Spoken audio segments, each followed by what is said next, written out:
પ્રાથમિક અહેવાલો પ્રમાણે મેઘાણીનગર વિસ્તારમાં ઘોડા કેમ્પ નજીક આઈજીબી કમ્પાઉન્ડમાં ઘટના બની હતી. આ દરમિયાન દૂર સુધી ધુમાડાના ગોટા જોવા મળ્યા હતા, જેથી આસપાસના રહીશોમાં ભય ફેલાઈ ગયો હતો. પ્રાથમિક અહેવાલો પ્રમાણે ટેકઓફ વખતે વિમાનનો પાછળનો ભાગ વૃક્ષ સાથે અથડાતા આ ઘટના બની હતી. એવું પણ કહેવાય છે કે આ પ્લેનમાં કોઈ ટેકનિકલ ખામી સર્જાઈ હોવાથી આ દુર્ઘટના સર્જાઈ હતી. વિમાનનો કાટમાળ 300 થી 400 ફૂટ દૂર સુધી ઉછળીને પડ્યો હતો. એટલે હોસ્ટેલ બિલ્ડિંગથી એફએસએલની બિલ્ડિંગ સુધી વિમાનનો કાટમાળ ફેલાયેલો જોવા મળી રહ્યો છે. દુર્ઘટનામાં હોસ્ટેલની કુલ 4 બિલ્ડિંગ આગની ઝપેટમાં આવી ગઈ હતી, જેમાં તબીબો અને તેમના પરિવારજનો રહેતા હતા, જેથી તેમના મોતનો આંક વધી શકે છે. આ ભયાવહ ટક્કરને કારણે બિલ્ડિંગને ભારે નુકસાન થયું છે અને તે ગમે ત્યારે તૂટી પડે તેવી શક્યતા છે.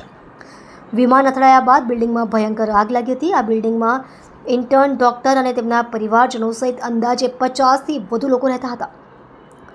આગની ભીષણતાને કારણે કેટલાક લોકો પોતાનો જીવ બચાવવા બિલ્ડિંગના 4થા માળેથી કૂદ્યા હતા. આ ઘટનાને નજરે જોનાર લોકોનું કહેવું છે કે એક વ્યક્તિએ એક બાળકનો જીવ બચાવવા માટે તેને 4થા માળેથી નીચે ફેંક્યો હતો, જ્યારે એક મહિલા પણ 4થા માળેથી કૂદી હોવાથી તેને ગંભીર ઇજાઓ પહોંચી હતી. નજરે જોનાર કેટલાક લોકોનું કહેવું છે કે બિલ્ડિંગમાં આગ લાગતા 8થી વધુ લોકો 4થા માળેથી કૂદ્યા હતા. પ્લેન ક્રેશ અને બિલ્ડિંગમાં લાગેલી આગને કારણે કુલ 9થી વધુ લોકોના મોત થયા હોવાની આશંકા સેવવામાં આવી રહી છે. જોકે સત્તાવાર આંકડાઓની રાહ જોવાઈ રહી છે. આ દરમિયાન વિમાનનું અત્યંત મહત્વપૂર્ણ બ્લેક બોક્સ એરપોર્ટ ઓથોરિટી દ્વારા સુરક્ષિત રીતે લઈ લેવામાં આવ્યું છે. આ બ્લેક બોક્સ વિમાન ક્રેશના કારણો અને તે સમયની પરિસ્થિતિ અંગેની મહત્વની જાણકારી પૂરી પાડશે. સમગ્ર ઘટના અંગે વધુ તપાસ ચાલી રહી છે.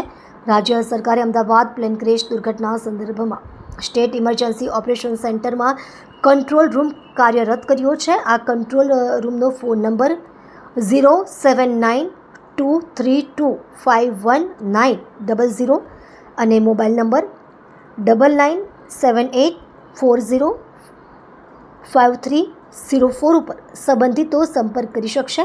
અત્યારે ઘટનાસ્થળેથી મળતી માહિતી અનુસાર વિમાનને કારણે લાગેલી આગ કાબૂમાં આવી ગઈ છે અને એનડીઆરએફ તથા અન્ય બચાવ ટુકડીઓ દ્વારા બચાવ કામગીરી ઝડપી બનાવવામાં આવી છે. વડાપ્રધાન નરેન્દ્ર મોદી આ ઘટના અંગે નાગરિક ઉડ્ડયન મંત્રી જોડે કરી વાતચીત. ઘટનાની સ્થિતિ વિશે જાણકારી મેળવી. તેમણે આ મામલે સીએમ ભૂપેન્દ્ર પટેલને પણ કોલ કર્યો હતો અને આ ઘટના વિશે તાગ મળ્યો હતો. એવી માહિતી છે કે પીએમ મોદી અને અમિત શાહ અમદાવાદ આવવા રવાના થઈ ગયા છે.